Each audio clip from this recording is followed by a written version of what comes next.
is that one of the like fundamental like mental mindsets you think like people need to have? It's just no longer thinking about, okay, like what what should the music industry be, but just saying like this is what it is now and this is what it may be tomorrow, and just kind of adapt to that, and even accepting the fact that there would like what the music industry should be, that definition will always evolve. Yes.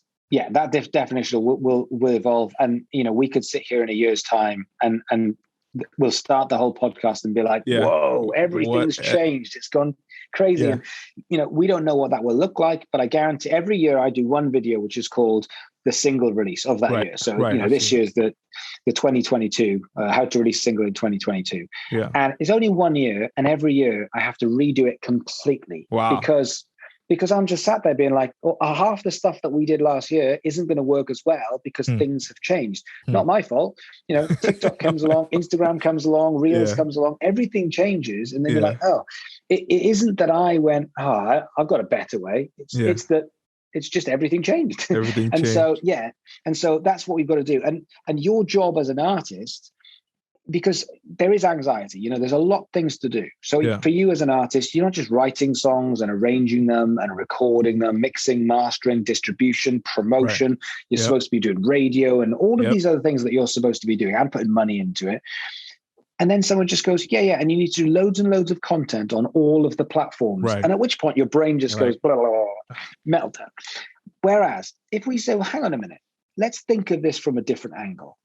How do we make music that we're proud of and use that music to make content on a daily basis that looks after people? Now, if we say, well, I don't need to make a new music video every single day. Right. I've got to make something which is 10 seconds worth of content that's going to bring people value.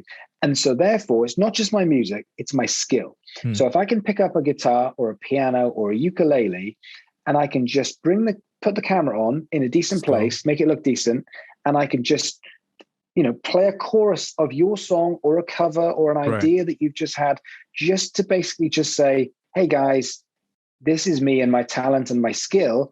If you can do that, then that starts to build. That momentum starts to build. And this is going back to that bridge that I said about the bridge in the gap, because by signposts. Yeah, the amount of times I'll talk to artists and they'll say, I don't do covers. And I say, well, that I get it, but doing a cover doesn't mean you're a cover artist, if that makes sense. Right. Because, no one says Johnny Cash, he's a cover artist. Well, no, he covered a song. That doesn't mean he's a cover artist. Jeff Buckley, Hallelujah, is one of the greatest songs that's ever been. The emotion that's in it, it's not his song, it's a cover. Is he a cover artist? No, he just took a song and made it into his own.